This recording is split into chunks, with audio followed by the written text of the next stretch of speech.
So we're going to go ahead and get started here.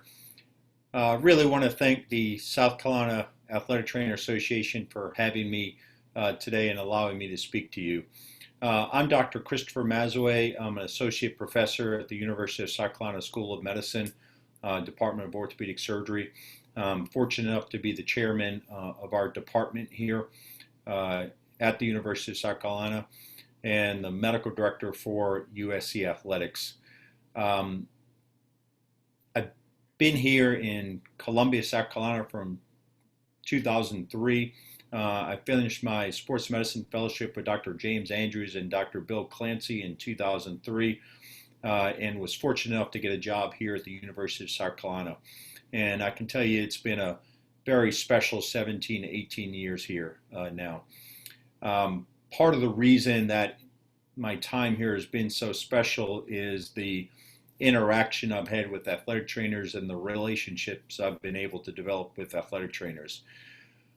Athletic trainers, as a group, are incredibly selfless people, and I've been always so impressed with how much of their time and energy and effort they'll spend with helping others, no matter what setting it is.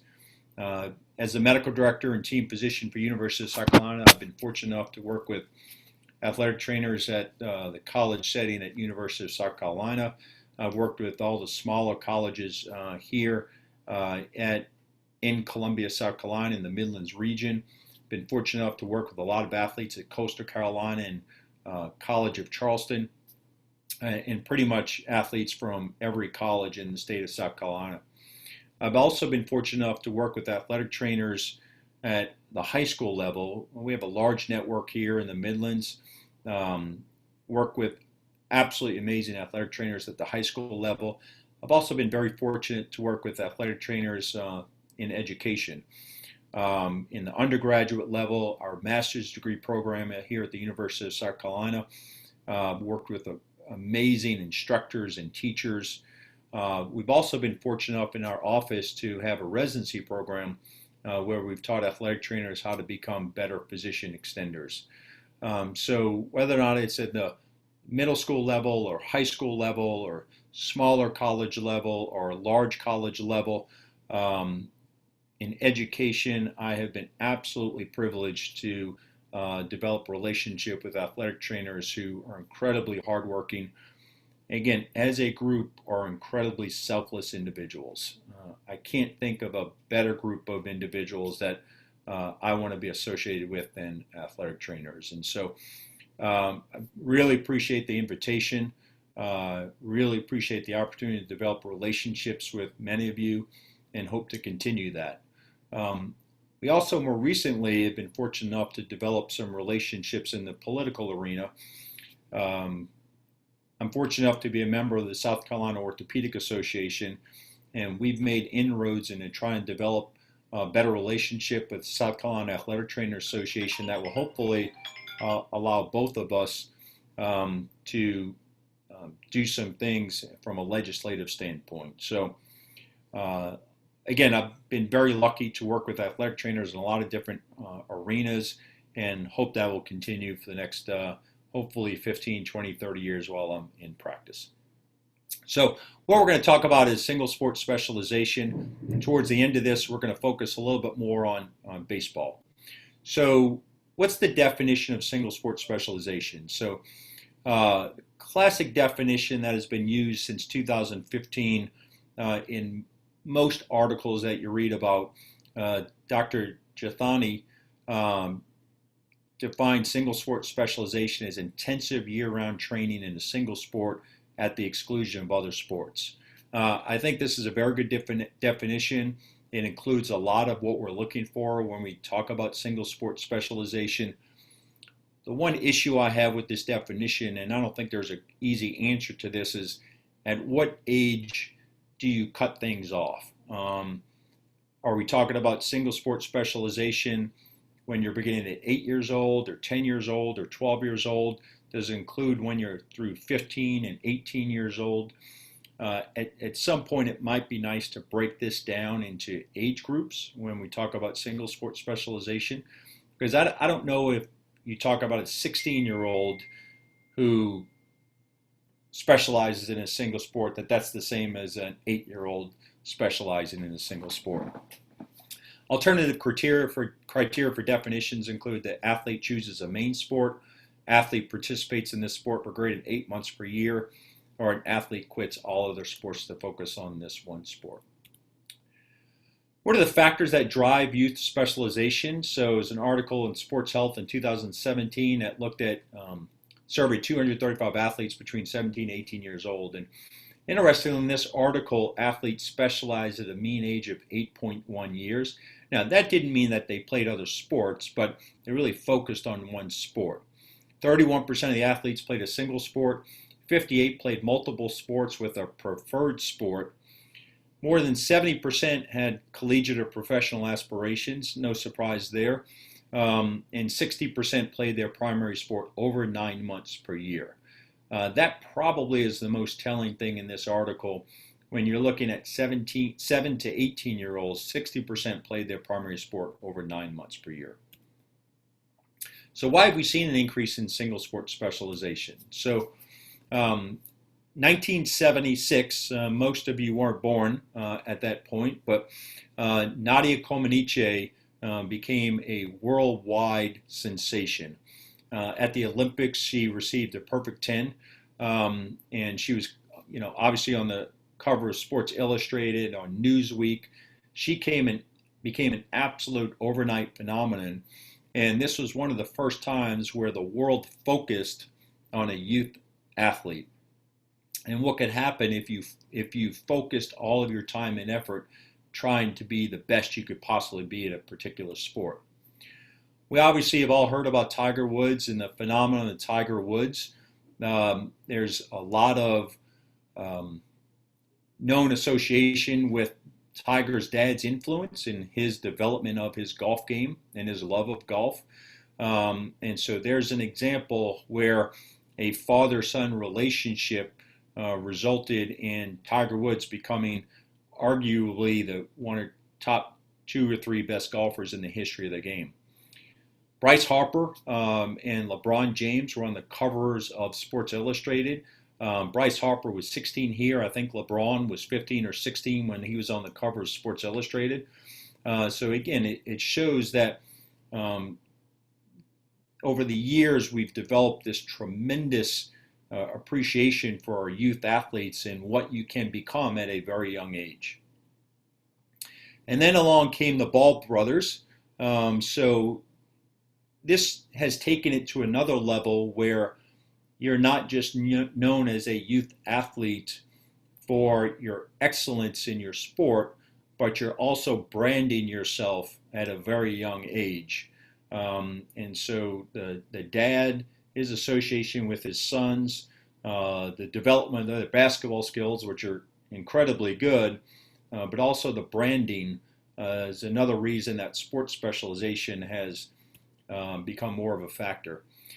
And of course, things like the Little League World Series on ESPN. We're talking about 12-year-old kids here that are on national TV. You've got professional commentators commentating on their sports.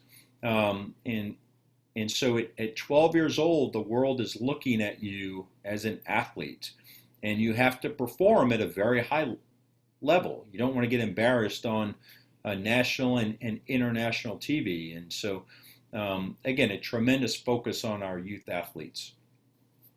One of the reasons also is clearly the rise of club sports and pay-for-play.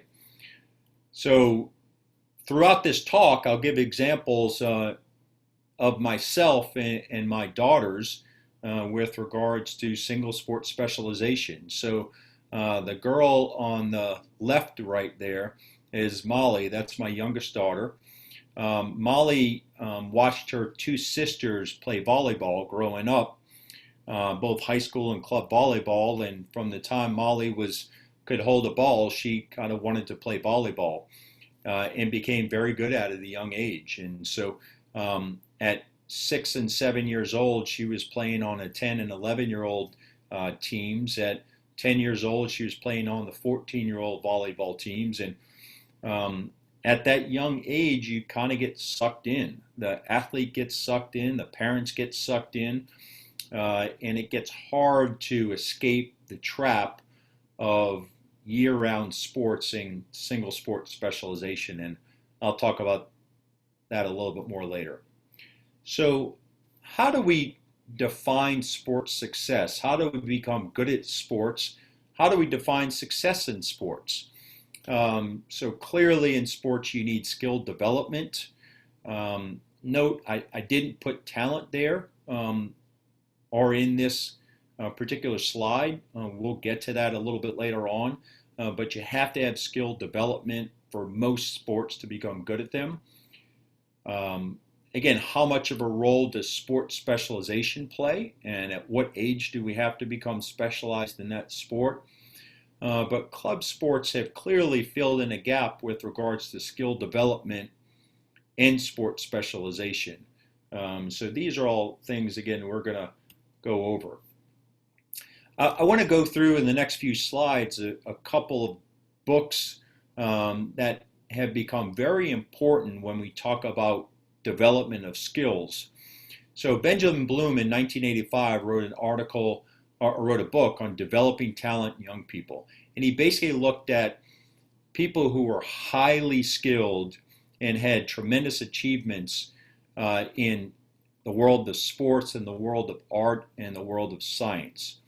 And what he found was that there were home environments of highly successful individuals that shared three characteristics. So they were child-centered, so the parents channeled their own interest into and were very involved in activities of children. Clearly, parents have played a huge role in the increase in single sport specialization in our society. A concentration on development in a specific endeavor, and emphasis and value on achievement. And achievement largely is based on how you do compared to other people. So whether or not it's games in the sporting world or how you do in the music world compared to others, it's the game that are played. And again, emphasis and value on achievement and how we measure that achievement. A book called Peak was written by Anders Ericsson. I believe, unfortunately, he recently passed away. So he wrote about secrets of the new science of expertise. He actually wrote in this article about the 10,000 hour rule that you've all heard of. This 10,000 hour rule became popularized by Malcolm Gladwell in a book called Outliers, The Story of Success. And in that, Malcolm Gladwell basically said that you need to perform an activity for 10,000 hours to perfect that activity. Now, Anders Ericsson will tell you that his 10,000 hour rule that he wrote about in his book was taken out of context by Malcolm Gladwell. But what Anders Ericsson talked about was it doesn't need to be just 10,000 hours. It needs to be 10,000 hours of very deliberate practice. So you're focusing on very special skills at a very high level. So a book called The Talent Code that was written by Daniel Coyle that talked about how greatness isn't born, it's grown. It requires, in his mind, three things to become great at something. Deep practice. So again, that's that deliberate practice that's needed. It needs an ignition, so an external event sparking your initial motivation. For many kids, that comes from their parents. Oftentimes, it doesn't come from the parents, but a kid needs an ignition to get them excited about a particular activity. And then coaching. So in Daniel Coyle's world, those are the things that are necessary to develop greatness. So why do we need to specialize in one sport at an early age? Well, as I talked about with my daughter, there's an increasing importance of youth competitions and the need to achieve success in youth sports. So there's a youth sports trap. So again, club sports, and I'll use volleyball a lot as an example. Volleyball, you start out at 5 and 6 years old um, in club sports, and as an 8-year-old or 7-year-old, you're actually competing against other 7 and 8-year-olds to win, to become better than the other team or better than other people that you're playing against. And so the skill development is really important, but also, unfortunately, at a very young age, it's about winning. And as I'll talk about later, winning changes the dynamics of how we look at sports and how we look at our kids. And so the increasing importance of youth competitions and the need to achieve success in those youth sports. Again, that's largely fueled by the parents. So there's a concept called the reverse dependency trap. So basically, what that refers to is the parent identifying with a child to the extent that his or her self-worth depends upon the success of the child. And again, I'll put myself out there and say that unfortunately this happens. I'd like to think that I know the problems with single sport specialization, but I will tell you that as a parent, you want your kid to be able to compete against other kids and not fall behind against other kids. And sports are certainly an example of that. You know, you want your child to do well compared to other kids in school. You want your child to do well compared to other kids in volleyball. And so if you're competing against kids who've been playing a single sport since they were 5 or 6 or 7 or 8 years old and they develop those skills so they're really good at 12, you don't want your kid to fall behind. It's just kind of a natural part of being a parent and wanting your kid to succeed. And you certainly feel like your kid will fall behind without that sport specialization, developing those skills at a very young age. Clearly, part of this is a desire for college scholarships and professional success. It's very interesting. Again, if you look at volleyball, parents wind up spending thousands and thousands and thousands of dollars from the time their kid's 7 years old up to 18 years old on travel and food and gas and airfare. Not to mention the cost of being in a club. Some of these clubs, it's $10,000 a year to be part of a volleyball club in certain parts of this country. And so people are spending huge amounts of money in hopes that their kids are going to get a college scholarship. Does playing a club sport result in success? And so there's an NCAA survey on high school and club sports, and it's pretty amazing the percentage of college athletes who played a club sport. 95% of female and 93% of male collegiate soccer players, 92% of female and 89% of male basketball players, 91% of female volleyball players, 94% of softball, 87% of baseball, 24% of football, 31% of female, and 32% of track. So you can see some sports, almost everyone that winds up playing at the NCAA has played a club sport. Now, football is different. Football is clearly an outlier, and again, we'll get to that. But in order to find success at the NCAA level, these days you pretty much have to play a club sport. This is just another breakdown in that study. This specifically looks at female sports on whether or not you participate in high school and club, high school only, club only, and neither. What you can see is gymnastics is really club only, just because a lot of high schools don't have gymnastics. But you can see softball, soccer, basketball, volleyball, swimming, lacrosse, field hockey, ice hockey. A very large percent of our NCAA athletes played high school and club. Sports that tend to have less high school participation: ice hockey is only 65% for men, 74% for women, and gymnastics, like we talked about, was 11%. Why else do we need to specialize in one sport in early age? So the comfort level of the athlete. Again, kids want to be they don't want to fall behind other kids. And so, again, if you're competing with a 12-year-old that's been playing a sport for 7 years, that 12-year-old is probably going to be better than you if you've only been playing that sport for one particular year. And so it's the comfort level of the athlete. So does single sport specialization make us better athletes? Does single sport specialization make us better in that sport? Does single sport specialization increase the risk of injury? So these are questions that we're going to try to answer. So why do we need to specialize in one sport? To be better at that sport. Duh. It seems easy, but is that truly the case? Do we need to specialize in a sport at a younger age to be better at that sport? One of the questions is, how do we define success? Are we looking for our 12-year-old to maximize their abilities and win a Little League World Series? If we define success as their being able to compete and being at their maximal skill level at the Little League World Series at 12 years old, is that a definition of sports success? Do you need to play in college in order to define sports success? Do you need to play at the professional levels? For certain sports, do you need to participate in the Olympic level? So one part of it is, how do we define success? And that can be difficult to define.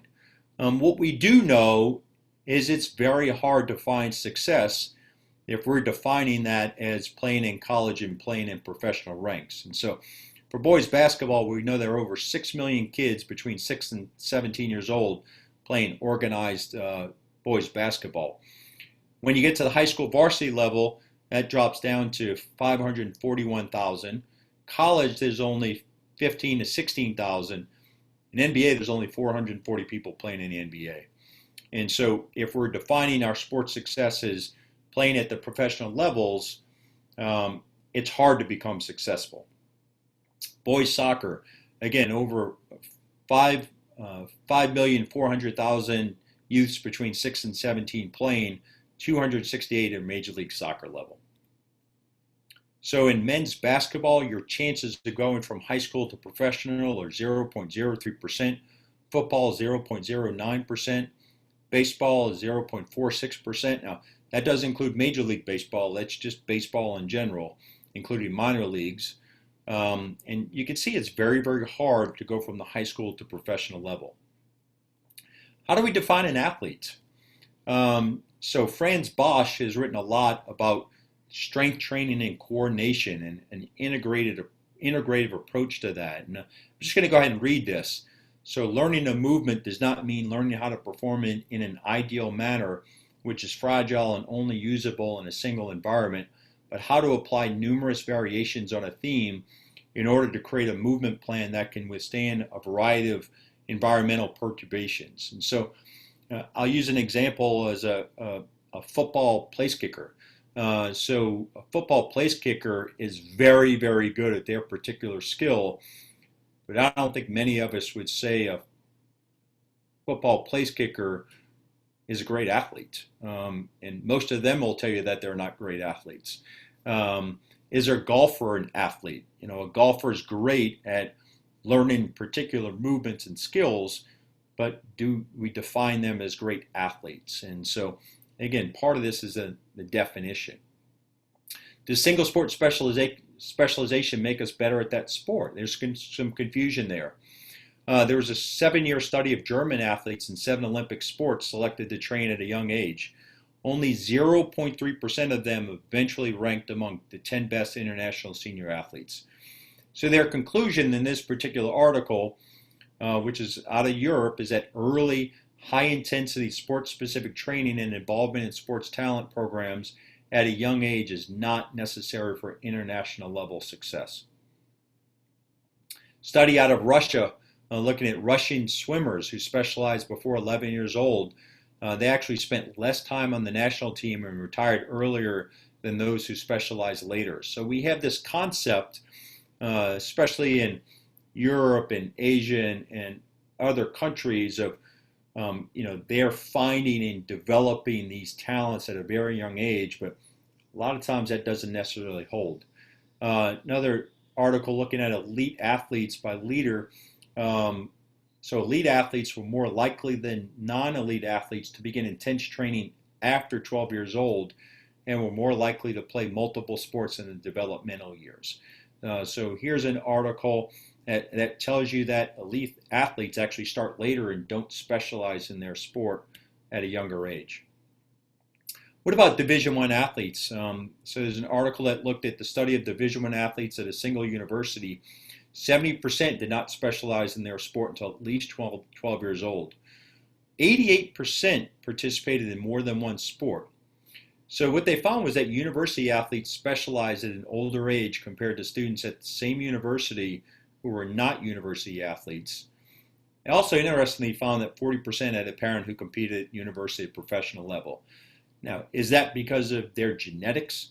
Is that because of their talent? Or is that because their parents gave them that ignition, that spark, that sparked their interest in a particular sport? I think it's probably a combination of both of those things. There's an article that looked at surveyed 3,090 high school, college, and professional athletes. So high school athletes, so those that just played at the high school level and didn't go any further, specialized on average 2 years earlier than collegiate and professional athletes. 79.7% of high school athletes and 80.6% of college athletes believe specialization helped the athlete play at a higher level, but only 61.7% of professional athletes felt the same. Now, I do want to bring in a topic here that sometimes it's hard to say that those athletes at the professional level became professional athletes because they did or did not specialize in their sport at a particular age. I would tell you that probably one of the reasons is because they simply have the ability and the drive and the mental fortitude that allowed them to become professional athletes. So it may be that just their combination of their genetics, their mental drive, their enthusiasm, their physical abilities allowed them to become professional, regardless of whether or not they started at 10 years old or 12 years old or 14 years old. So a survey of 21,000 NCAA athletes who are multi-sport athletes in high school, 71% of Division I football players were multi-sport athletes, 88% of Division I men's lacrosse, 83% of Division I women's lacrosse. And so success at the college level did not depend on being a single sport athlete. So an article specifically looking at baseball, so youth sports specialization professional baseball players. So they looked at over 1,600 pro baseball players. 44.5% specialized in the single sport during childhood and adolescence. But that told you the majority of them didn't. And specialization occurred at 14 years of age. So that's a little bit different than what we think. You know, we think about these kids starting to play baseball and specializing at 7 years old or 8 years old or 10 years old.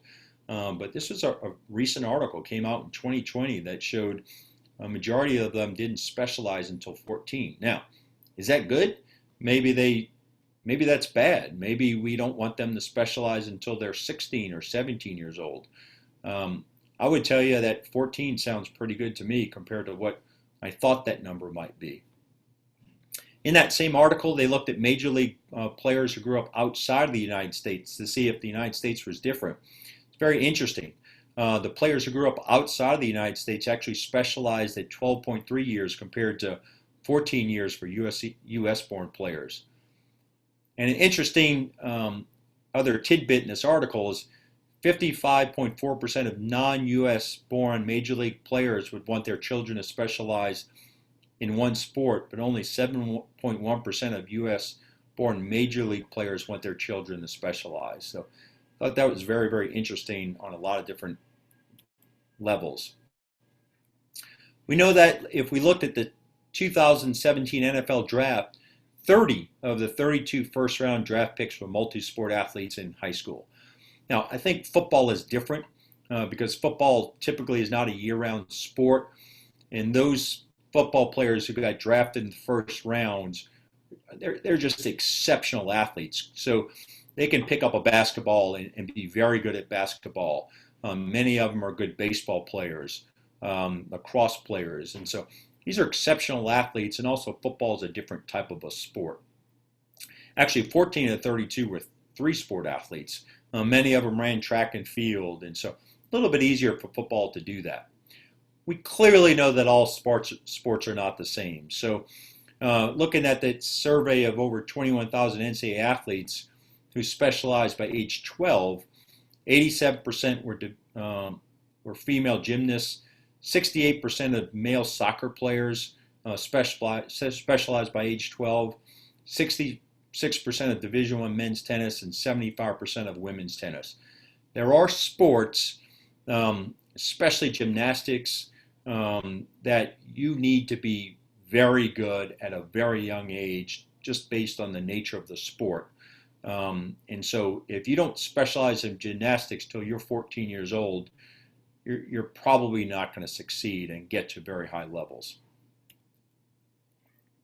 So why do athletes who specialize at a young age not progress to elite status? Most of the time, they're probably just not good enough. They don't have the physical skills they need to advance. They don't have the mental fortitude they need to advance. They don't have that ignition. They didn't get the proper coaching. So they're just not good enough. Many of them find other opportunities. They become good at music, or they find the military, or find dance. Just other opportunities out there. Injury clearly is part of it. Some of our younger athletes get hurt and they don't want to continue playing. The number one reason that athletes don't get back to playing their sport after an ACL reconstruction is not the physical state of their knee, it's the athlete's mental state. And so an injury can result in an athlete deciding to give up their particular sport. And certainly fatigue and burnout can be a very big part of this. And that's been looked at a lot. We know that there are risks for single sport specialization at a young age. There's risk of social isolation. Think about some of these sports, gymnastics and swimming, somewhat individualized sports in tennis, golf, where you're out there by yourself, and you don't get the ability to develop the friendships that other people develop. Over dependence on their sport, that they're recognized only because of their ability to play a sport. Burnout is part of it. Manipulation by their parents, manipulation by their coaches. Again, we talked about injury, and in some cases, compromised growth and maturation. So what about injuries? We know that there are different types of injuries. There's acute injuries. All of you guys know this. There's chronic injuries or overuse injuries. We know that there are acute on chronic injuries. What's the role in single sport specialization with regards to injury risk? We know that overuse injuries does not respect age. We're seeing 10-year-olds and 12-year-olds and 14-year-olds with overuse injuries. So it doesn't necessarily respect age. It's a really great chart looking at degree of sports specialization and risk of all-cause injuries. And so what they did was they looked at the degree of specialization. So they looked at year-round training, chooses a single main sport, quits all sports to focus on that one sport, and whether or not they meet 0 or 1 of the criteria, 2 of the criteria, or all 3 of the criteria. So as we're going down, we're becoming more specialized. What's the risk of injury? What's the risk of serious overuse injury? And what's the risk of acute injury? And as you would expect, if you become highly specialized, that risk of injury is higher. Risk of serious overuse injuries is higher, but the risk of acute injury seems to be a little bit lower in these particular sports. Whereas if you're at low specialization, you actually may be at a higher risk of acute injury, but a low risk of injuries in general and a low risk of serious overuse injuries. It's a study founded by the National Federation of State High School Athletic Associations It was done in Wisconsin. 1,500 student athletes at 29 different high schools across Wisconsin from 2015 to 16. So relatively recent data. What they found was that athletes who specialized in one sport were twice as likely to report previously sustaining a lower extremity injury while participating in sports 46% of the time than athletes who did not specialize. And when that risk of injury was 24%. In addition, specialized athletes sustained 60% more new lower extremity injuries during the study than athletes who did not specialize. And so this particular article, very good article, a high volume of student athletes, they clearly showed that single sport specialization resulted in higher injuries than athletes who didn't specialize. This led to Bob Gardner, who was the NHFS executive director, to state that while we have long believed that sport specialization by high school athletes leads to an increased risk of overuse injury, this study confirms those beliefs about the potential risk of sport specialization. Coaches, parents, and student athletes need to be aware of the injury risks involved with an overemphasis in a single sport. So another article looking at a study of almost 1,200 7 to 18-year-old athletes. So athletes that met the definition of a highly specialized athlete had 2.25 greater odds of having a sustained overuse injury. And again, overuse injury is important here.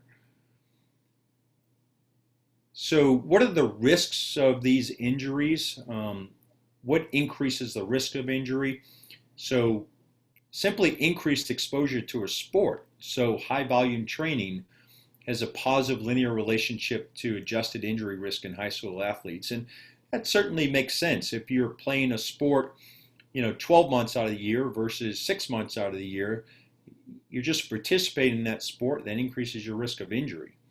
There are certainly articles that show us specifically that weekly hours of sports participation that exceeds a child's age or greater than 16 hours per week of total sports participation carry the greatest risk. And so one of the really nice rules when parents and coaches ask you how much should a kid train, if you take that kid's age, they shouldn't be training any more than that number of hours per week. So if you're a 10-year-old, you shouldn't be training more than 10 hours a week in a particular sport. If you're 12, you shouldn't be training more than 12 hours. If you're 16, you should be training 16 hours. If you're 18, you shouldn't be training more than 16 hours a week. Okay, and so that's a really nice way of looking at how much our student athletes are to train. This is an article that looked at the effects of playing multiple high school sports on an NBA player's propensity for injury and athletic performance. So again, a relatively new article in 2017. It's a great, interesting article. It looked at 237 first-round draft picks from 2008 to 2015. 15% of those athletes were multi-sport athletes. 85% were single sport. So basketball tends to be one of those sports that if you get to the next level, you play, you focus on a single sport.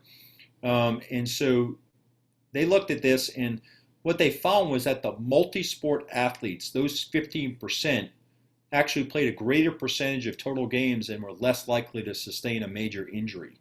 That goes back to that Bosch kind of article or book with an integrated approach to sports. And so if you're training in sports in different ways, you're working on different muscle groups, you're working on balance in very different ways and proprioception. If you're playing football and basketball or running track or playing baseball or lacrosse, you're using different muscles, and maybe you become a better athlete that is able to withstand some of the stresses of playing basketball.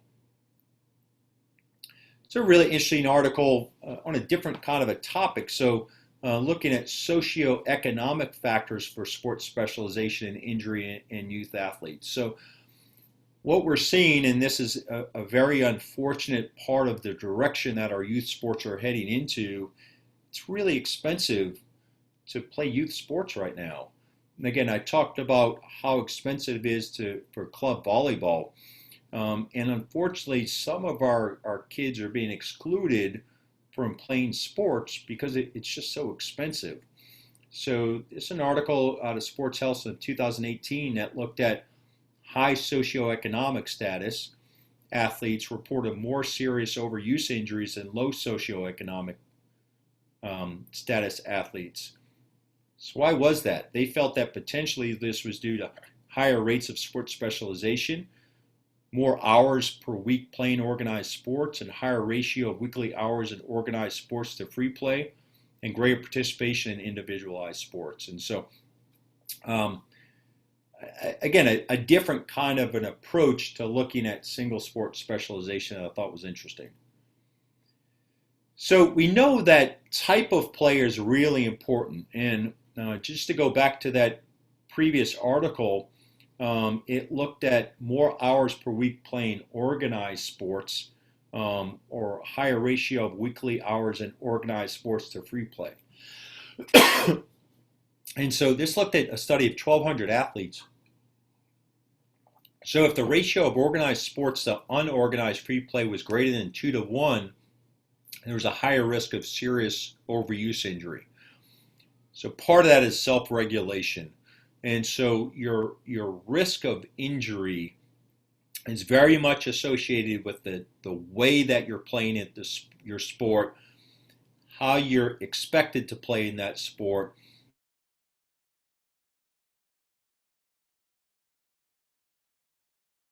and you're throwing with your dad in the backyard, you're able to self-regulate yourself. If your elbow starts to hurt, or shoulder starts to hurt, or ankle starts to hurt, you can shut it down. If you're playing games and you're playing, you know, 5 baseball games in a weekend, and you're expected to participate, and you feel like your team needs you, which is what we teach all of our athletes, is that you need to be good for the team, and you don't want to let your team down.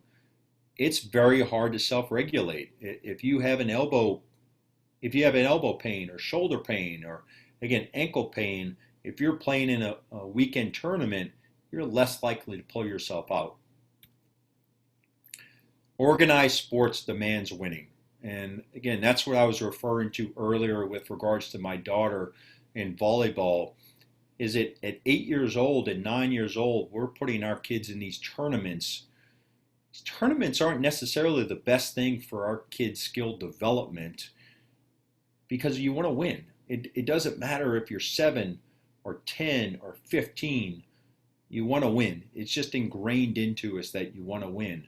So the minute that we put our kids in sports that demands an outcome, it changes the nature of the game. Vince Lombardi said, if winning isn't everything, why do we keep score? So the minute you start keeping score, it changes the nature of the sport. Winning is not a sometimes thing, it's an all the time thing.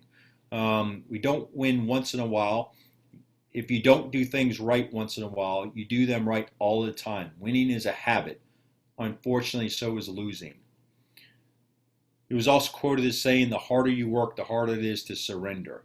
Again, if you want to become good at something and you want to win, you want to beat the other team, it's hard to self-regulate. We all want to win. Coaches want to win. We know that crazy parents want to win.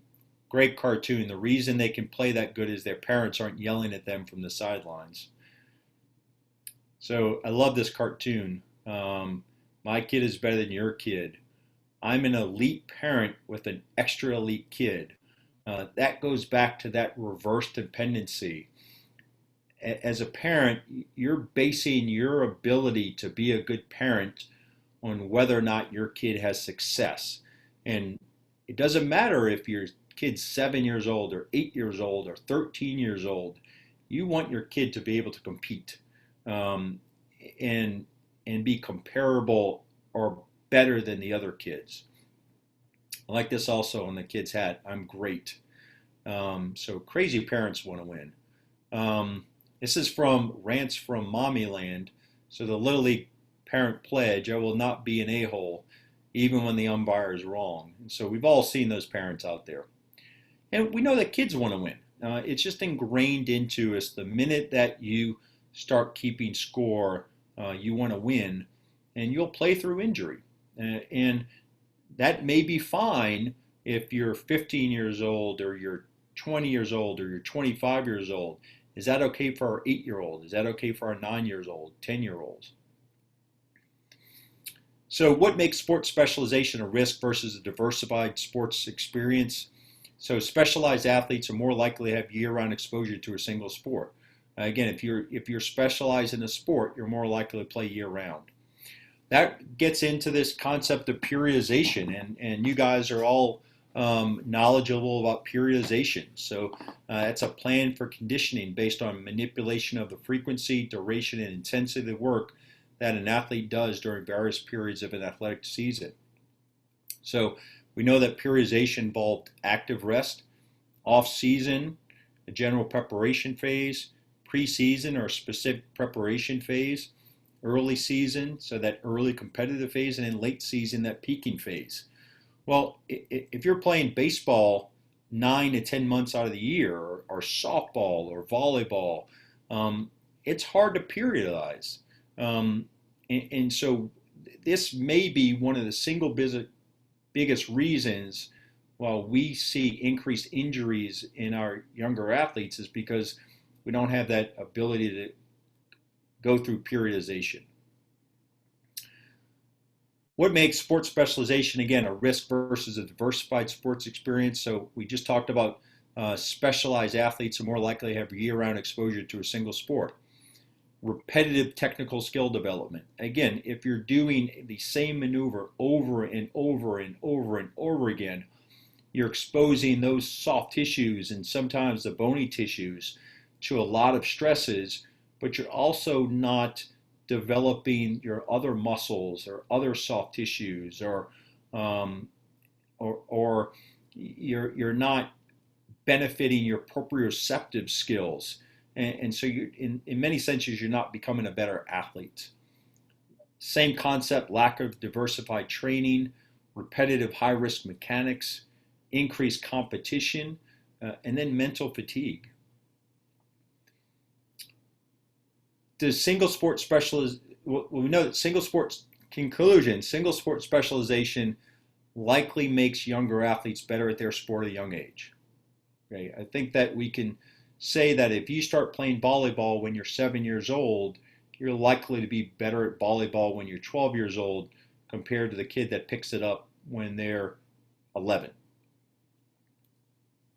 Current studies do not show that early single sport specialization increases the chances of becoming an elite athletes. Now, we know that's for select sports. If you want to become great at gymnastics, you have to specialize at a younger age. We know that single sport specialization does increase the risk for overuse injuries in younger athletes. And so these are all factors that are associated with single sport specialization. So I'd like to go ahead and continue this and focus on baseball and how single sport specialization relates to baseball. So again, injuries in youth sports, early single sport specialization. Well, there's no ability to cross-train or very little ability to cross-train if you're specializing in a single sport at a young age. Again, overuse from repetitive sport-specific motions, muscle imbalances. Year-round organized competition, again, playing a sport over 8 to 10 months out of the year. Opportunities to play in multiple teams during the season. So this is a big problem with baseball. So you're playing on your high school team, but then you also may be playing on a showcase team. So, or in the summer, you could be playing on multiple teams. And so you might have a coach who's really good at controlling pitch counts on one of the teams you're playing for on a Saturday, but then Sunday you go play for the other team, and that coach doesn't know what you did on that Saturday, and so he can't control your pitch counts, or he chooses not to control the pitch counts. And so playing on multiple teams during a season happens a lot in baseball, happens a lot in softball. We know that good young athletes give teams the best chance to win. And again, this goes back to winning. And when you're 12 years old, you want the best 12-year-olds on your team to give yourself the best chance to win. So what does that do? Well, exposes those good athletes to increased risk for overuse injuries. Certainly not always fair to the kid. We know that kids are different now than they used to be. We know that the onset of menses has gotten younger in females. Well, that results in females looking very different now than females looked 20 years ago. And physically, females are developing at a very, very young age. And so by 14, a lot of females are really starting to peak in their physical development, where that used to be 16, 17, 18 years old in the past. That's clearly part of it with boys also. We have now 15-year-olds who are throwing 90 miles per hour. When I was growing up many years ago, if you had one person in the state of Louisiana where I grew up that threw 90 miles per hour in high school, that was impressive. Now we've got kids that are throwing 90 miles per hour routinely all across Louisiana. And pick any state you want. Part of that's because our kids are developing physically at a younger age. Inadequate proper coaching is actually a very big deal with regards to injury in youth sports. And so we're going to get into that a little bit. So we talked about overuse. Some coaches are really good at monitoring overuse. Some coaches aren't. We know that there's a point of overload in baseball players. And again, we're primarily focusing on pitchers throwing too many pitches in a game or a season or a year. So that results in repetitive microtrauma to the shoulder and to the elbow. And this clearly varies by age, level of competition, individuality of the athlete. And so nowadays in travel baseball, you've got coaches who just see kids on a weekend playing in a tournament. They haven't been able to follow these kids along for a high school season or for extended years. And so they don't know necessarily sometimes the ability of that athlete and how to coach that athlete. Just some interesting history. So we know that the first modern baseball game in the United States was in 1846. It wasn't until 1884 that the overhand pitch was first allowed. So 1884 is when pitchers started throwing overhand. There's a doctor by the name of Dr. Luff. In 1887, he wrote an article about the baseball pitcher's arm, points in its anatomy, physiology, symptomatology, and treatment, together with suggestions as to its prophylaxis. He described mechanics of the up curve, the drop curve, the screwball, and the curveball, and the muscles and ligaments involved. So he got down to the biomechanics of throwing a baseball. And he came up with this conclusion: I feel quite certain that much of the soreness is due to accumulated excrementitious products, the result of sudden, transient, and excessive function activity. So back in 1887, he wrote about overuse injuries in baseball players. Same things we're talking about now in 2020. He also stated in 1888 that something treating of this subject is now urgently needed is amply shown by the large army of disabled players, especially pitchers. So we feel like we've cornered the market these days on overuse injuries, especially in our baseball players. This was going on back in 1888. And to give you some examples of this, from 1884 to 1892, there were 69 pitchers who threw approximately 389 innings per year. Now, just to give you some comparison, modern professional pitchers on average throw 140 to 260 innings per year. That's our starters. And I would say it's probably trending more towards the 140 to 200 innings per year. Of those 69 pitchers, 79% suffered significant injury within 5 years. So 4 out of 5 of those pitchers who threw 389 innings per year suffered severe injuries within 5 years. They were being burned out. We talk about this being an epidemic in our baseball players. Again, what are the reasons for increase in injuries? Increase in the number of kids playing baseball. We simply have a lot more kids playing baseball. Is that why we're seeing higher numbers of injuries? Increased in the number of organized baseball teams. Again, we talked about the fact that once you start playing in an organized competition, it increases the risk for injuries because it decreases the ability for the athlete to self-regulate. It honestly decreases the ability or the likelihood of the parent or the coach regulating that kid. Increase in incidence of injuries per player. So let's focus on baseball injuries. And again, when we're talking about pitching, what are the major risk factors for needing surgery for our baseball athletes? So we know that a fastball over 85 miles per hour in our youth athletes increases your risk for Tommy John surgery. Radar guns have become an important part of baseball. And again, we all want to throw harder. It's just the nature of who we are as athletes, and especially young males, testosterone driven, competition driven. We want to throw the ball faster, and the magic number right now is 90 miles per hour. And so the goal for most high school pitchers is to hit 90 miles per hour. I'll do whatever I can to hit 90 miles per hour. And the fact that we've got radar guns in Little League are pushing our kids to do more than they probably should. And again, we talked about also that precocious development. Our kids are learning techniques and pitching when they're 13 or 14. They're stronger. They're getting into the weight rooms. They're throwing weighted balls that makes them stronger. And so they're throwing 85, 88, 90 miles per hour at 15 years of age. And that's a lot of stress on the elbow and the shoulder and the body. So we know that if you throw more than 80 pitches per game, there's 4 times increased risk of injury. That increases your risk for surgery. And again, particularly we're talking about Tommy John surgery here.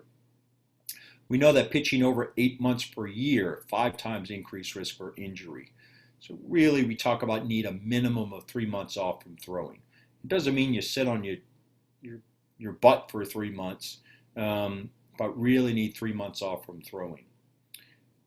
We know that the primary factor is pitching with arm fatigue. So as one particular article, this came out of Dr. Andrews' research arm, is that there was 36 times increased risk of pitching with surgery if you pitch with arm fatigue. What are other risk factors for surgery? Taller, heavier pitchers, more than 26 warm-up pitchers, increased use of anti-inflammatory and ice. That means that our athletes are pitching with pain typically, weightlifting early, and participating in showcases.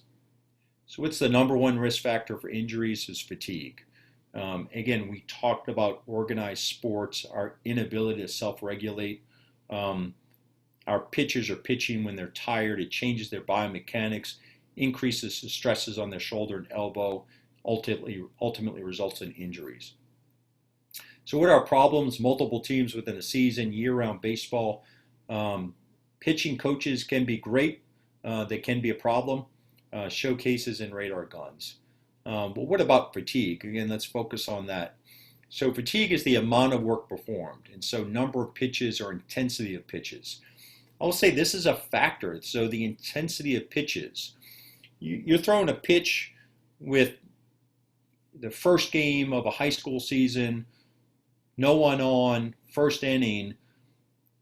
That intensity of that pitch is different than if it's the high school championship game, bases loaded, with 3 balls and 2 strikes.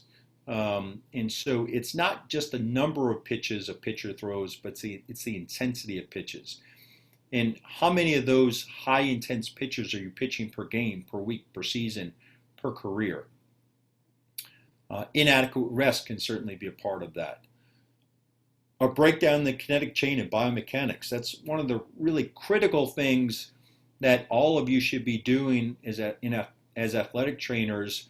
When you see an athlete with shoulder pain or elbow pain, you really need to look at their kinetic chain. You need to look at what's the range of motion of their shoulder, what's the range of motion of their lumbar spine, what's the range of motion of their trunk, what's the range of motion of their hips. Do they have an ankle injury? Do they have pain in their foot? I've seen several college athletes who resulted in blowing out their ulnar ligament because they had other injuries. One athlete was trying to throw with an improperly rehabilitated ankle sprain for 3 months and resulted in changing his mechanics, and he blew out his UCL. And so we need to look at the kinetic chain. Inadequate conditioning can certainly be a part of it. We know that an injury obviously can be a part of it. Can we measure fatigue? So is there a way of objectively measuring this? Baseball Prospectus, there's been a huge increase in the amount of data that's collected on baseball players and the data that we look at to evaluate players. Baseball Prospectus has been one of those organizations that puts out data on athletes and baseball players, and they looked at pitcher abuse points, or what they refer to as PAP. So they looked at their pitch count minus 100 and cubed that, and that was what they referred to as pitcher abuse points. And this was their way of trying to get an objective measure of fatigue, and this was in professional baseball players. Again, back to coaching, overuse, improper teaching of biomechanics, failure to account for individuality and physical skills of athletes, failure to account for individuality and mental skills of athletes. Some athletes will tell you that they're fatigued. A lot of them won't. A coach should know that out of their athletes. Inadequate strength and conditioning. And certainly we have better medical care now. Why are we doing more Tommy John surgeries? Well, part of it is because we're frankly pretty good at it. We have a 90% to 92% success rate in college and professional athletes getting them back with Tommy John surgery. High school, it's about 80 to 84%. And so we're somewhat doing more Tommy John surgeries because we've become pretty good at that surgery, and we can take a high school athlete that previously would have been unable to play, or a college athlete, and we're able to do Tommy John surgery and get them back playing at a very high level. So certainly part of it is better medical care, awareness of injuries, onset of MRI and MRI capabilities, our surgical capabilities, things like that. And certainly college scholarships. Again, our high school athletes and parents are looking for college scholarships. So is an increased risk of injury with sports specialization associated with specialization? Or is it increased volume associated with training associated with specialization? And I think that's a question that we need to continue to debate within ourselves. We know that adolescent baseball pitchers are at a significant risk of sustaining an injury due to overuse and fatigue. We know that we're seeing an increase in surges in younger athletes. Dr. Andrews will certainly tell you when he first started doing Tommy John surgery, this was just in professional athletes. Major League Baseball players, a few minor league baseball players. It's trickled down in that a vast majority of the Tommy John surgeries he's doing are in high school kids, and that's not good. So articles, just to get some data behind this, if you looked at 1994 to 1999 versus 2000, 2004, there was a 4 times increase in college pitchers getting elbow surgery, 6 times increase in high school pitchers getting elbow surgery, and particularly we're referring to UCL reconstructions here. That was back 2000, 2004. I would certainly tell you that we're doing even more Tommy John surgeries on college pitchers and high school pitchers these days. So recommendations: avoid pitching with arm fatigue or pain, avoid pitching too much, no more than 80 pitchers per game, no more than 8 months per year, no more than 2,500 pitches in a competition per year. Monitor pitchers with the following: regular use of anti-inflammatories or ice to prevent injury, regular starting pitchers, velocity over 85 miles per hour, taller, heavier pitchers, excessive warm-ups, showcase participation. Important to perform regular rotator cuff and scapular stabilizing exercises. This is really critical. And core exercise, very, very important for shoulder and upper extremity health. We know that some of our leagues have really ventured into this. USA Baseball and our state high school leagues have implemented pitch counts to prevent injury and promote age-appropriate levels of competition. At some point, I think the Major League Baseball and the NCAA has to do a better job of regulating outcomes in athletes and college scholarships so that our 13-year-old kid doesn't feel like they have to be really good at 15 in order to get a college scholarship, or to get drafted when they're 18. So I think things need to change there. So I know I've talked a lot. We've gone in a lot of different areas here.